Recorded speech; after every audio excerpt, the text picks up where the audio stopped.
Sengkarut drama tudingan ijazah palsu Presiden ke-7 Joko Widodo kian berlarut. Untuk pertama kalinya Roy Suryo CS diperiksa sebagai saksi di Polda Metro Jaya dalam tahap penyidikan.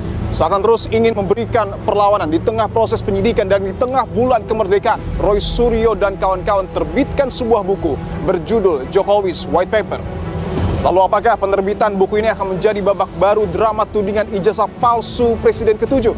Inilah episode ke-39 di Poin Investigasi. Saya Dipo Nurbahagia. Saya akan menelusuri dan mencari bukti serta membedah buku Jokowi White Paper.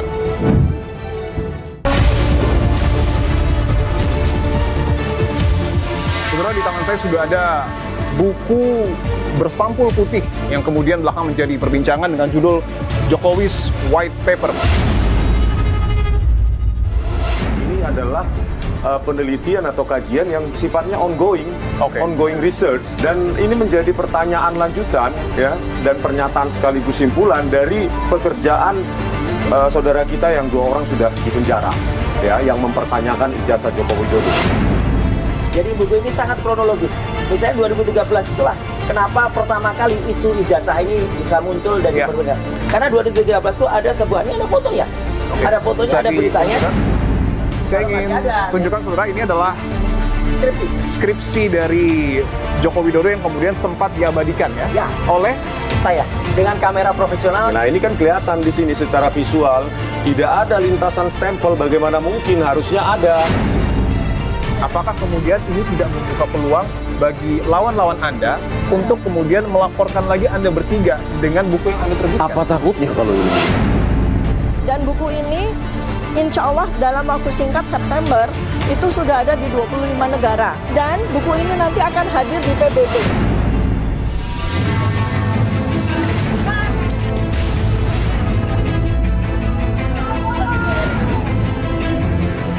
Bung Roy Suryo, Bung Rismon Sianipar, dan Dr. Tifa pernah diwawancarai di sini. Saya dipanggil sebagai saksi. Saya ditanya tentang peristiwa locus tempus delicti tanggal 22 Januari. Saya sama sekali tidak tahu peristiwa itu dan saya berdebat.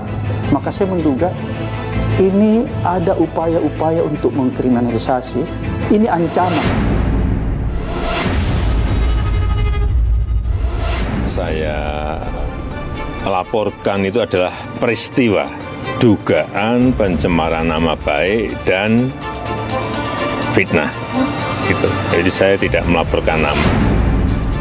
Hal yang cukup menarik ketika saya membuka lembaran buku Jokowi's White Paper bahwa ada satu capturean ijazah milik Bung Hatta yang kemudian bisa diakses publik dan dipamerkan di Belanda, dan kemudian dibandingkan dengan sikap Pak Jokowi yang tidak ingin memperlihatkan ijazahnya. Tanggapan Anda? Ini soal ditunjukkan atau tidak, kami di dalam tim termasuk dengan Pak Jokowi juga pernah mendiskusikan secara panjang lebar. Bahkan juga sempat terjadi perbedaan pendapat. UGM dengan tegas menyatakan bahwa Joko Widodo adalah alumni UGM yang telah mendapatkan ijazah dari UGM sesuai dengan ketentuan. Saya menyarankan pada penyidik ya, saya bilang ini gonjang-ganjing ini tidak akan selesai kalau Anda tidak mengirimkan kasus ini kepada pengadilan. Saudara, untuk pertama kalinya pihak terlapor dalam hal ini adalah Roy Suryo CS terkait dengan tudingan ijazah palsu Jokowi diperiksa sebagai saksi di Polda Metro Jaya.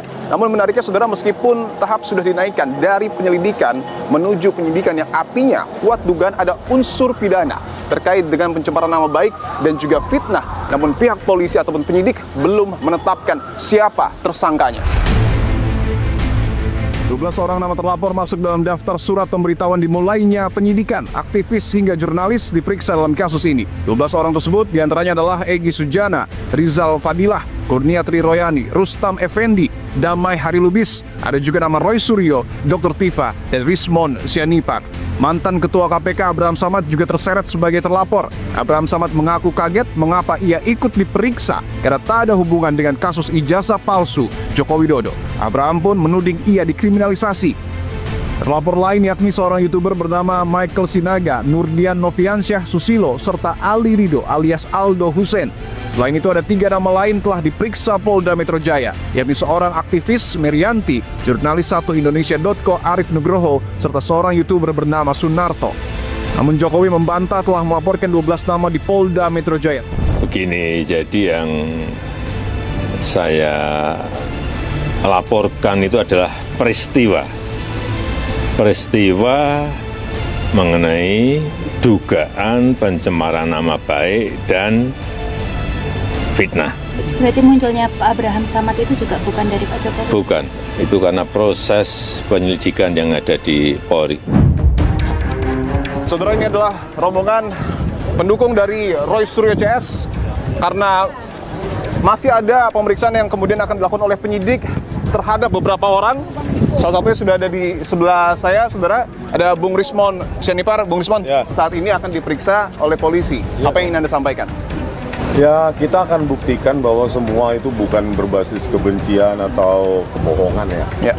Karena penelitian itu bisa didebat, dibantah, didiskusikan, diseminarkan. Artinya buku ini juga akan ditunjukkan kepada penyidik dan akan menjadi bahan penguat bahwa Anda tidak melakukan unsur pidana. Iya dong. Buku ini bagian dari yang di dalam ini tulisan saya. Nah, ini kan membantah apa yang menjadi temuan dari Dirtipidum. Oke.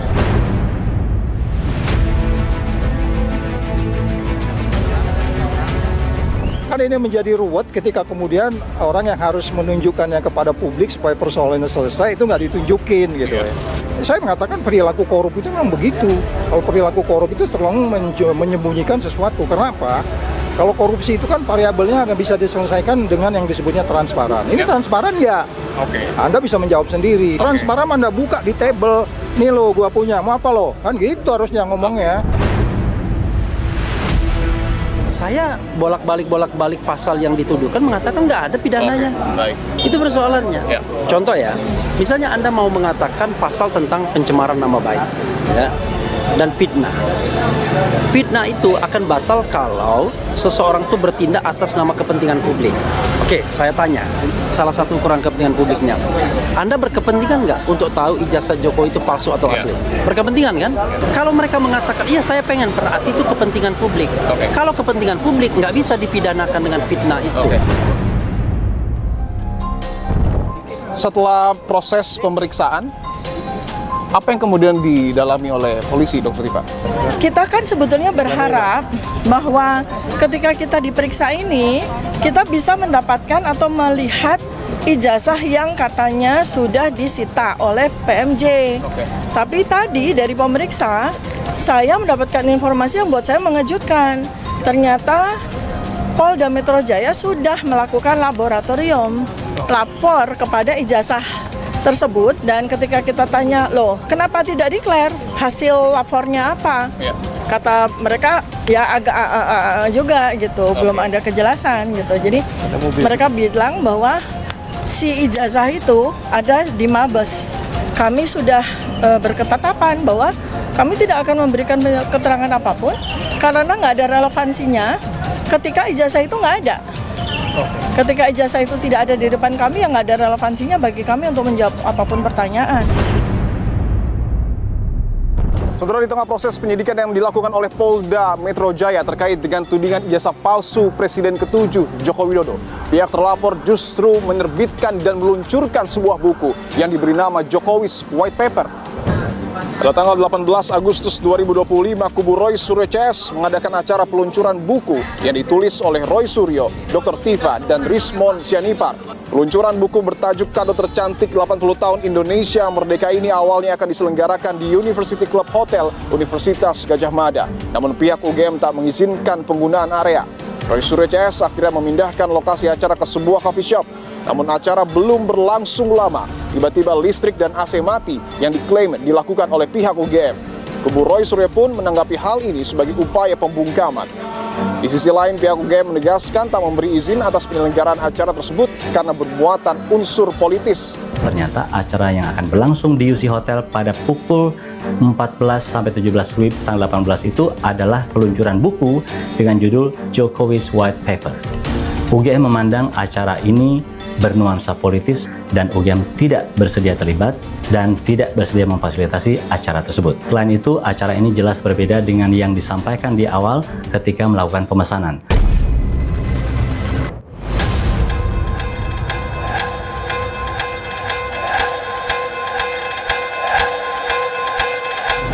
Saudara, di tangan saya sudah ada buku bersampul putih yang kemudian belakang menjadi perbincangan dengan judul Jokowi's White Paper. Kalau bisa saya bacakan, buku ini adalah buku kajian digital forensik, telematika, dan neuropolitika atas keabsahan dokumen dan perilaku kekuasaan. Apa makna dari peluncuran buku ini? Saya sudah bersama dengan 3 penulis buku Jokowi's White Paper, dengan Bung Roy, Dr. Tifa, dan juga Bung Rismon Siani. Apa kabar semua? Alhamdulillah baik. Sebelum saya membahas dan membedah buku ini, saya ingin tahu dulu, apa yang kemudian melatar belakangi pada saat di tengah proses penyidikan dan juga di tengah bulan kemerdekaan, Anda bertiga mengeluarkan buku Jokowi's White Paper. Mungkin bisa dimulai dari Bang Rai. Sebenarnya bukan di tengah proses penyidikan.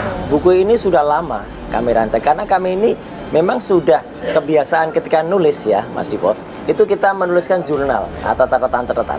Nah, catatan-catatan itulah yang kemudian menjadi bagian yang tidak terpisahkan dari sebuah penelitian.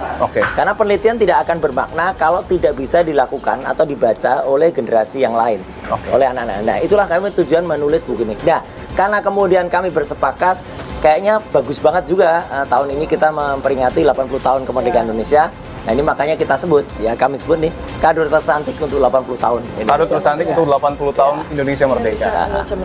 Boleh, Dr. Tifa? Ya, kalau saya selalu sampaikan bahwa ini pertemuan kita bertiga ini kehendak Allah. Kami bertiga itu secara independen melakukan riset. Ya, riset terkait dengan dokumen dari Joko Widodo, terkait dengan background beliau, terkait dengan apapun ya, artefak-artefak begitu yang muncul di sosial media. Dan kalau saya pribadi, artefak-artefak itu sudah saya kumpulkan dan kemudian saya observasi dalam bentuk case series gitu ya, itu dari akhir tahun 2022. Ketika waktu itu Pak Bambang Tri, seorang jurnalis itu dihukum, dikriminalisasi dan akhirnya dipenjara untuk yang kedua kali terkait dengan hal yang sama. Itu yang kemudian mengusik naluri saya sebagai periset. Ya, kemudian apalagi ketika kemudian di akhir tahun 2022 itu ya UGM malah seakan-akan ya memberikan sebuah pernyataan-pernyataan itu yang sangat tidak evidence based ya. Dari Bung Rismon sendiri, apa yang kemudian melatar belakangi Anda juga akhirnya bergabung dengan trio RRT ini dan memasukkan penelitian Anda di buku ini? Ini adalah penelitian atau kajian yang sifatnya ongoing, ongoing research, open to debate, open to discuss, dan ini menjadi pertanyaan lanjutan ya, dan pernyataan sekaligus simpulan dari pekerjaan saudara kita yang 2 orang sudah dipenjara.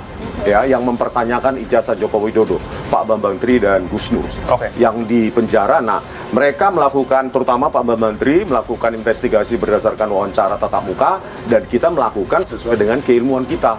Saya ingin tanya dulu bahwa ini berwarna putih, bertuliskan Jokowi's White Paper.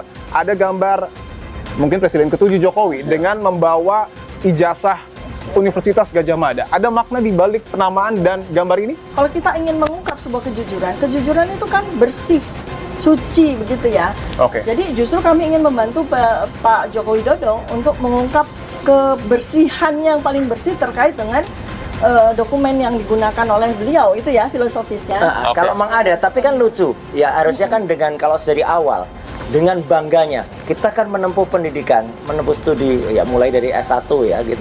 Itu kan kita bangga, Mas. Kok ini malu ini orang ini ya, menyembunyikan wajahnya di balik ijazah. Itu filosofinya, padahal ijazah ini kan kebanggaan kita semua. Saya ingin minta Bung Roy, Dr. Tifa, dan Bung Rismon tunjukkan kepada saya apa yang kemudian menjadi temuan menarik. Karena Anda sebelumnya menyebutkan di tahun 2013 awal mula. Iya, jadi tahun 2013 ya, kita mulai dari awal ya. Jadi buku ini sangat kronologis.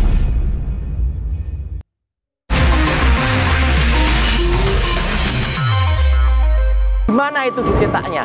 Nah, tiba-tiba ini seolah-olah seperti ada trigger bahwa kemudian di Pasar Pramuka gitu kan, bahwa masih ada sisa-sisa bangunan. Diduga dulunya merupakan kios dari Pasar Pramuka Pojok ya. Kios yang kemudian dibeli oleh Pak Paiman ke Om Pak Sungkono itu dulunya kios apa, Pak? Betul percetakan atau pengetikan? Pengetikan. Di zaman itu nggak ada begitu, cuma pengetikan murni. Ya skripsi khusus, hanya skripsi. Di situ hanya skripsi semua, nggak ada lagi. Ijazah? Nggak ada. Saya ingin minta Bung Roy, Dr. Tifa dan Bung Rismon, tunjukkan kepada saya apa yang kemudian menjadi temuan menarik. Karena Anda sebelumnya menyebutkan di tahun 2013 awal mula. Iya, jadi tahun 2013 ya, kita mulai dari awal ya. Jadi buku ini sangat kronologis. Misalnya 2013 itulah kenapa pertama kali isu ijazah ini bisa muncul dan diperbedakan. Karena 2013 itu ada sebuah, ini ada fotonya. Ada fotonya, ada beritanya. Ya, dimulai dari seminar balik ya ke novel dan kemudian ke film. Disitulah Jokowi dengan bangganya menerangkan, ya itu di kampus loh. Jadi saya tidak menerima alasan kalau itu dikatakan itu hanya candaan. Ya, tidak bisa. Karena dia mengatakan IPK-nya 2. Dan itulah kemudian, saya percepat saja, inilah yang tadi sempat saya ceritakan, ini ijazahnya Bung Hatta, yang menjadi kebanggaan kita bersama. Ini dipajang di University of Erasmus di Rotterdam. Ya, ini kan bangga banget kita. Orang Indonesia dipajang ijazahnya di negara Belanda. Artinya Anda ingin menyebutkan bahwa tidak ada alasan dari Presiden ke-7 Jokowi tidak menunjukkan ijazahnya. Betul, aneh, sangat aneh. Dan kami menulis ya tentang keterbukaan pers ya, itu seperti apa, detail banget ya. Kemudian juga tentang bagaimana dari Declaration of Human Rights, kemudian turun ke Undang-Undang Dasar. Nah, kami juga menuliskan tragedi yang dialami oleh dua anak bangsa, yaitu Bambang Tri dan Gus Nur. Dan kemudian kita juga tuliskan laporan-laporan yang dilakukan oleh Jokowi. Ya gitu kan. Jadi ketika laporan TPUA ke Mabes Polri waktu itu. Kemudian sampai dengan laporan Jokowi, yang foto ini sangat ikonik. Karena Jokowi melaporkan kasus ijazah ini ke loket kehilangan. Ini fakta loh, ini nggak ada yang ditambah-tambahin, nggak ada yang dikurangi.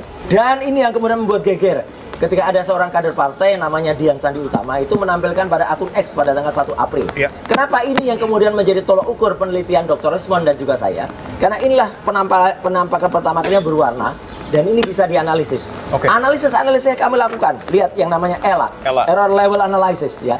Dan ini ilmu yang kemudian kemarin-kemarin belum saya sampaikan, yaitu bagaimana menggunakan teknik yang kemudian bisa menampakkan embossnya ada di mana. Kemudian bagaimana membandingkan foto-foto yang ada. Ya, fotonya Jokowi tidak match, foto saya match, fotonya Dumatno match, sampai kepada bagaimana comparison daripada ijazah itu, image comparison. Dan kemudian saya tutup tulisan saya itu dengan bagaimana berbagai analisis-analisis yang dilakukan sampai kedatangan kami ke UGM tanggal 15 April, itu faktanya ada. Dan kemudian dengan skripsi, ini adalah primary evidence yang pernah kami pegang dan ini jelas-jelas betul kami tidak mencuri. Saya ingin tunjukkan saudara, ini adalah skripsi dari Joko Widodo yang kemudian sempat diabadikan ya oleh saya, Bung Roy Suryo, dengan kamera profesional yang formatnya adalah RAW bukan JPEG. Baik.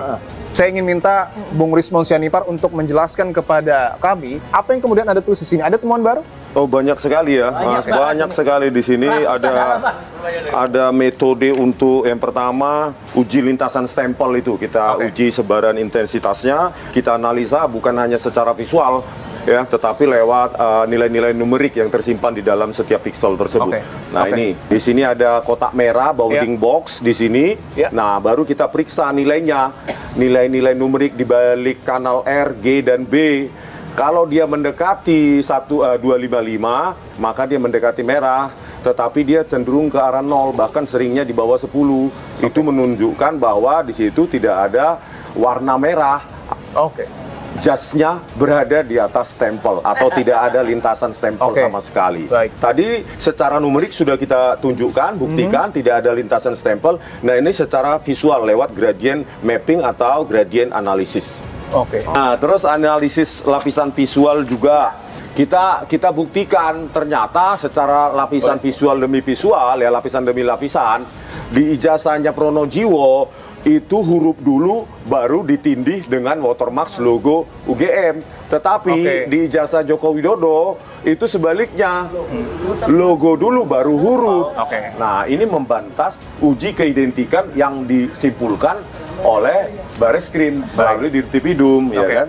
Terus di situ juga kita lakukan uji proportional spacing. Kalau tadi per huruf, sekarang antar huruf dan antar kata. Nah, kita uji. Nah, di situ disimpulkan bahwa lembar pengesahan Joko Widodo itu terbuat dari digital word document, bukan mesin ketik, atau hand press atau letter press yang disimpulkan oleh Dirtipidum.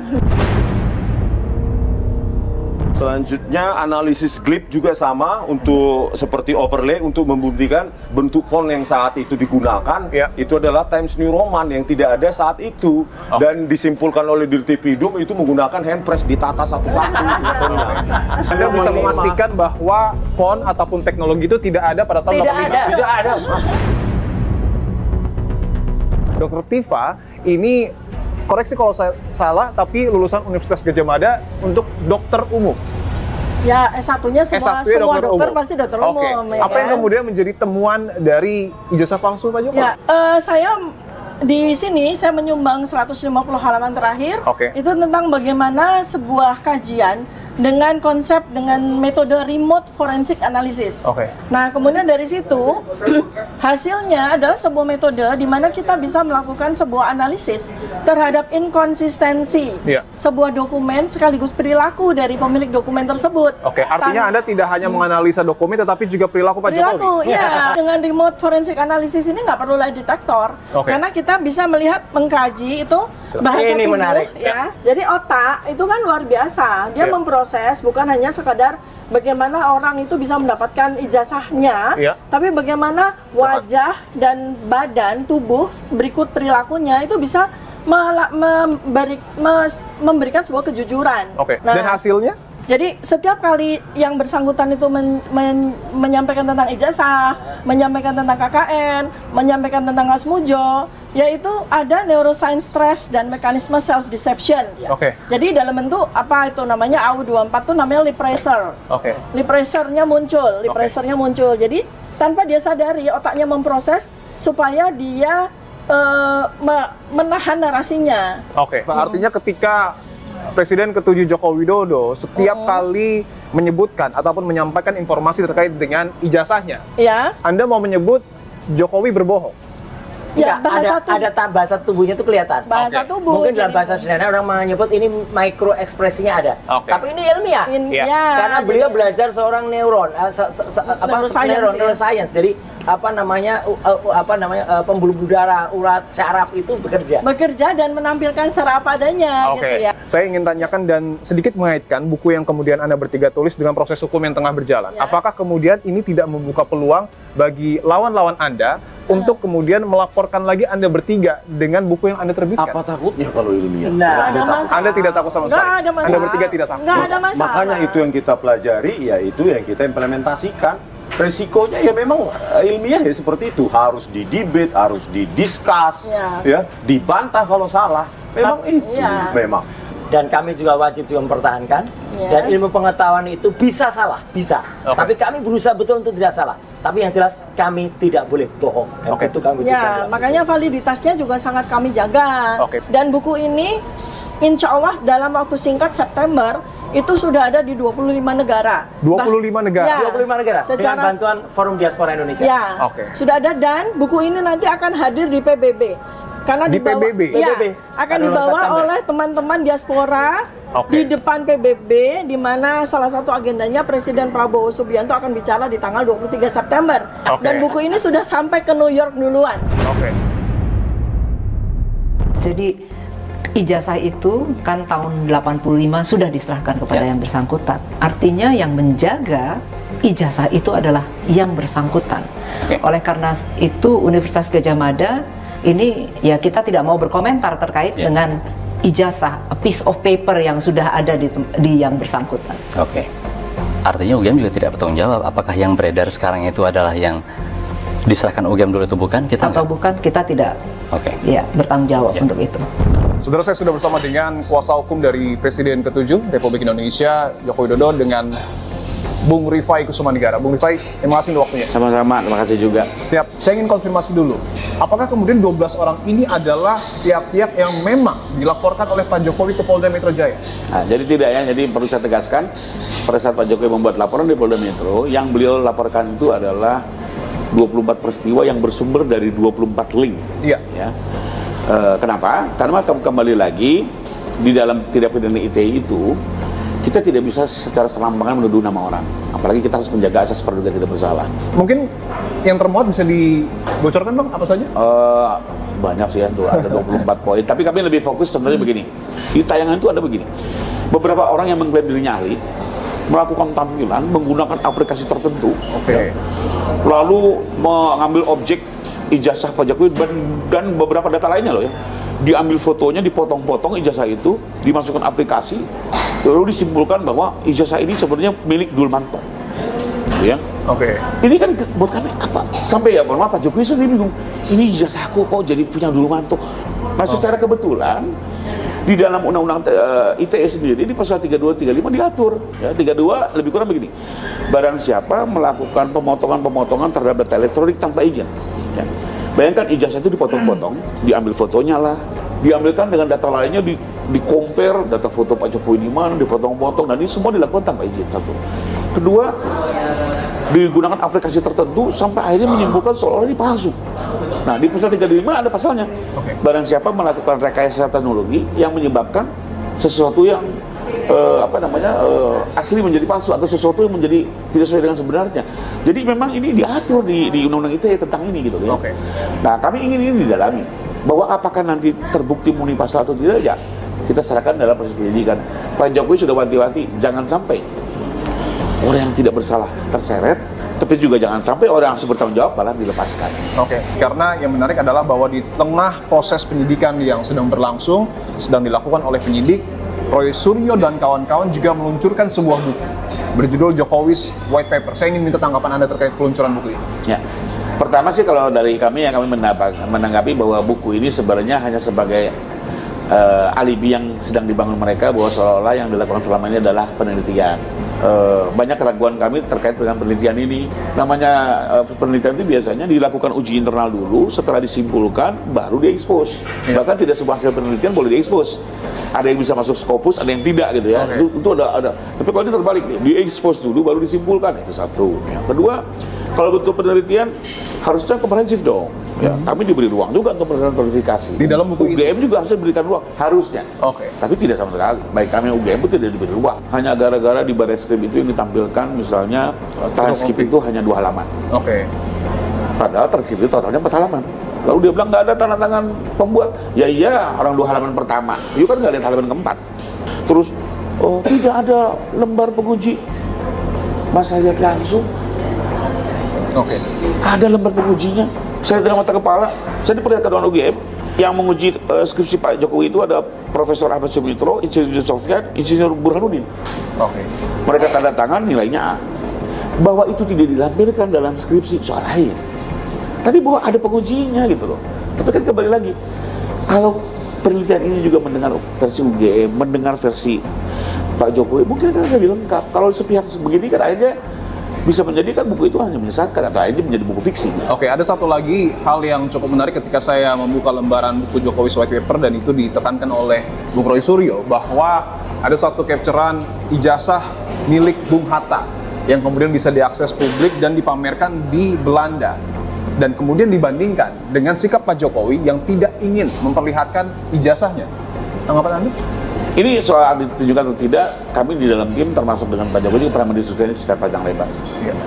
Bahkan juga sempat terjadi perbedaan pendapat antara perlu ditunjukkan atau tidak. Tapi setelah kita mengkaji secara menyeluruh, ya kami melihat ini memang ada tujuan-tujuan politis bahkan tujuan lain di luar tujuan untuk mencari kebenaran. Analisa Anda apa tujuan? UGM kan sebenarnya sudah punya etikat baik. Melakukan konferensi pers, dia otoritas, dia menjelaskan, dia menunjukkan fotokopi ijazahnya, teman-teman angkatannya mengeluarkan ijazah yang sama. Kalau orang yang normal, rasional dan tidak ada kepentingan, pasti akan melihat itu sebagai event untuk lebih membuat clear masalah. Kita waktu itu harapkan selesai. Apa yang terjadi? Islam. Jadi ini ditunjukkan pun tidak menyelesaikan persoalan. Sehingga waktu itu kami putuskan ya sudah, kita tunjukkan dalam proses hukum saja. Tapi ketika dia memasukkan saya sebagai kelompok yang dilaporkan, maka saya menduga ini ada upaya-upaya untuk mengkriminalisasi.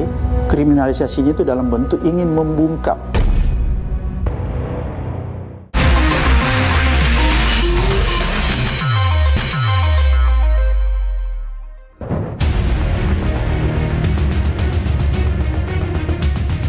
Terus saya baru saja tiba di Desa Ketoyan yang disebut menjadi lokasi KKN Presiden ke-7 Joko Widodo dan juga disebut oleh Roy Suryo CS sebagai desa fiktif.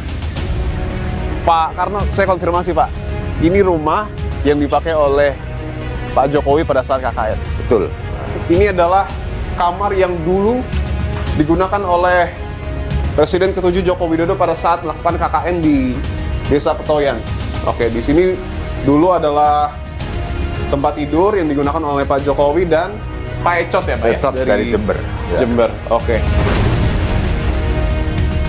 Bu Huri pernah bertemu dengan orang bernama Joko Widodo dan mengantarkannya beli gitar di tahun 1985, betul Pak? Ya kalau ngantar betul. Waktu Pak Jokowi jadi presiden, terus saya curiga, jangan-jangan ini Pak Jokowi yang KKN di sini. Terkait dengan skripsi itu, kan sering di talk show atau dimanapun ketika Mas Roy Suryo itu berdebat, itu selalu dibilang dulu ijazah, sekarang bergeser skripsi, bergeser lagi KKN. Padahal itu satu kesatuan, sebuah proses holistik dari proses akademik.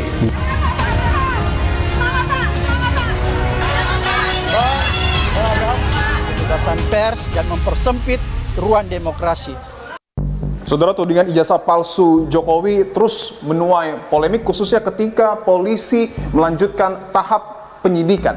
Dan salah satu pihak yang kemudian diperiksa adalah sejumlah podcaster. Saya akan bertemu dengan salah satu podcaster ternama yang juga merupakan Ketua KPK periode 2011-2015, Bung Abraham Samad. Bung Abraham, apa kabar? Baik, alhamdulillah. Sehat. Bu Gipo, semangat? Alhamdulillah. Baik. Tetap semangat memberitakan sesuatu kan? Betul, betul. Bukan karena saya dipanggil jadi kendor kan? Oke. Dan kebetulan juga itu yang membuat saya hadir di sini, Bung Abraham. Sebelum kita membahas soal apa yang kemudian diperiksa oleh polisi, saya ingin tahu dulu, sebenarnya podcast Anda ini sudah berdiri tahun berapa dan tujuannya apa? Sudah hampir 3 tahun. Tujuan pertama saya ingin mengedukasi orang, mencerahkan, memberi informasi dalam bentuk berita yang benar dan akurat, yang bisa menuntun masyarakat untuk paham tentang hak dan kewajibannya. Oke, dan ini adalah ruangan yang kemudian selama 3 tahun dipakai, Bung Abraham. Boleh saya lihat ke dalam? Silahkan masuk. Siap, saya akan coba ajak pemilik dari podcast Abraham Samad Speak Up untuk kemudian menunjukkan ini lokasi podcastnya ya, Bung Abraham. Ini memang nampaknya cukup ini ya Bang ya, profesional ya dalam tahap penggarapannya ya. Saya ingin coba ke sana, Bung Abraham. Ini menarik karena Bung Roy Suryo, Bung Rismon Sianipar, dan Dr. Tifa pernah diwawancarai di sini. Ibu Kurnia, Rizal Bardila. Jadi ada 5 orang yang pernah saya wawancara. Ada 5 orang yang dalam tanda kutip pihak terlapor. Boleh saya tahu apa yang kemudian membuat Anda tertarik mungkin untuk berbincang dengan kelima terlapor tersebut? Saya melihat di semua media, ya, ini menjadi isu yang diangkat. Masyarakat perlu mendapatkan informasi tentang benar tidaknya isu ini. Oleh karena itu, saya mencoba mengundang narasumber ini untuk menggali lebih dalam tentang berita-berita tentang ijazah Pak Jokowi. Dan saya rasa hampir semua media melakukan itu menurut saya. Karena menurut Anda ijazah Jokowi ini memang sangat menuai polemik, Bung Abraham? Saya menganggap sesuatu yang harus diketahui publik. Terlepas dia nanti asli atau palsu, yang jelas ini harus diketahui oleh publik. Artinya kepentingan Anda adalah untuk kemudian memberikan pencerahan, bukan kemudian menyimpulkan asli atau palsu. Itu urusan belakangan. Urusan belakang, itu urusan pengadilan. Saya ingin ke poin yang kemudian begitu menarik perhatian publik, Bung Abraham, ketika Anda menyebutkan bahwa ada upaya kriminalisasi, pembungkaman, termasuk juga upaya mempersempit ruang demokrasi. Pesan apa yang ingin Anda sampaikan? Karena begini, kelihatannya saya dimasukkan di dalam kelompok 12, yaitu terlapor. Kan? Beda kalau misalnya saya cuma dijadikan saksi, mungkin saya tidak akan menduga seperti itu. Tapi ketika dia memasukkan saya sebagai kelompok yang dilaporkan, maka saya menduga ini ada upaya-upaya untuk mengkriminalisasi.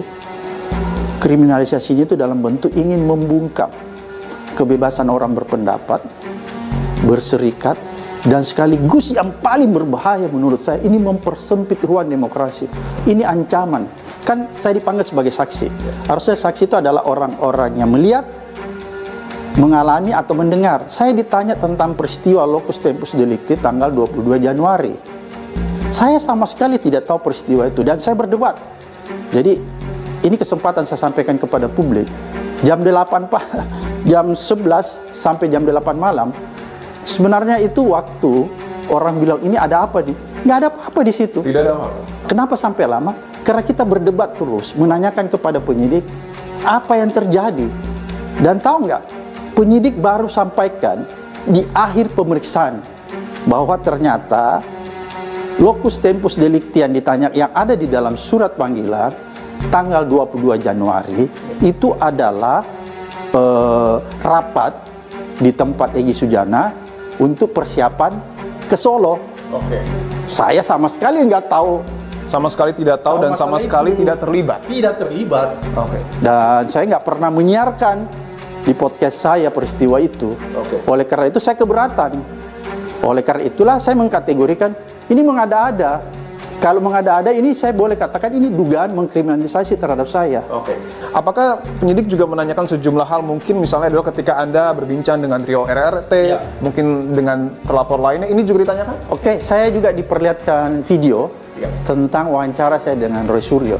Tapi kan wawancara itu berlangsung kalau saya nggak salah itu Maret atau April, kan jauh banget tuh dari peristiwa yang ada di dalam surat panggilan 22 Januari. Apa hubungannya?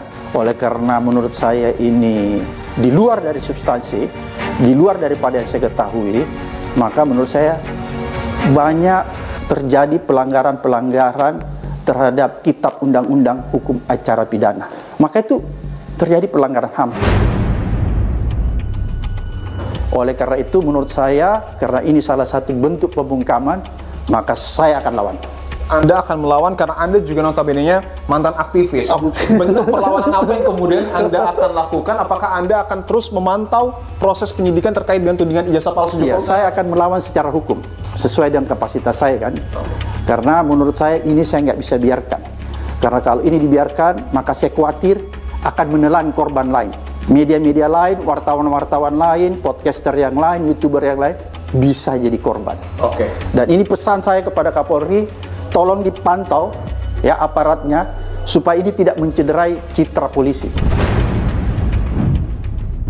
Saya menyarankan pada penyidik ya, saya bilang ini gonjang-ganjing ini tidak akan selesai kalau Anda tidak mengirimkan kasus ini kepada pengadilan.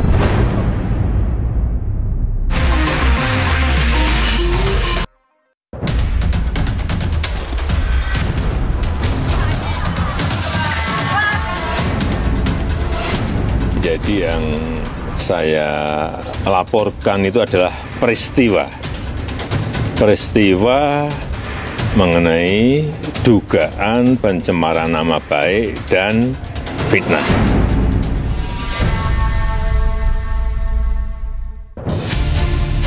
Polemik ijazah Jokowi kian memantik rasa penasaran publik. Meski Bareskrim resmi hentikan penyelidikan, namun tak serta-merta surutkan perdebatan.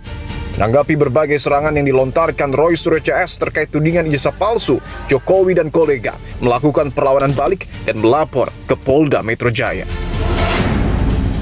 Pada 23 April 2025, Ketua Pemuda Patriot Nusantara Andi Kurniawan melaporkan Roy Suryo, Rizal Fadilah, Dr. Tifa, dan Rismon Sianipar dengan dugaan penghasutan di muka umum. 3 hari kemudian, Pradi Bersatu turut melaporkan nama-nama yang sama dengan tuduhan menyebarkan informasi bohong lewat media daring. Tak berhenti sampai di situ, pada 30 April 2025, Jokowi beserta tim kuasa hukum melaporkan Roy Suryo, Egy Sujana, Rizal Fadilah, Kurnia Tri Royani, Rismon Sianipar, dan Dr. Tifa. Laporan ini terkait atas dugaan fitnah dan pencemaran nama baik yang menyeret namanya. Laporan tambahan datang dari Maret Samuel Sweken. Ia menggugat Roy Suryo di Polres Bekasi atas dugaan fitnah. Pada 8 Juli, Polda Metro Jaya kemudian mengumumkan kasus ini terbagi ke dalam 2 perkara, yaitu dugaan tindak pidana fitnah dan penghasutan tentang penyebaran berita bohong serta ujaran kebencian melalui media elektronik. Usai melakukan gelar perkara, polisi ungkap adanya unsur tindak pidana dan status perkara ditingkatkan ke tahap penyidikan. Sejumlah saksi sudah memenuhi panggilan penyidik dan memberikan keterangannya. Menariknya, di sela-sela proses penyidikan, pihak Universitas Gadjah Mada kembali angkat bicara. Pihak UGM menegaskan ijazah Jokowi sah dan diterbitkan sesuai dengan prosedur akademik. UGM memiliki dokumen otentik terkait keseluruhan proses pendidikan Joko Widodo di UGM. Sekali lagi, UGM dengan tegas menyatakan bahwa Joko Widodo adalah alumni UGM yang telah mendapatkan ijazah dari UGM sesuai dengan ketentuan. Meski proses hukum telah sampai ke tahap penyidikan, namun polisi tak kunjung menetapkan nama-nama tersangka. Sampai kapankah publik disuguhi perdebatan ijazah Jokowi?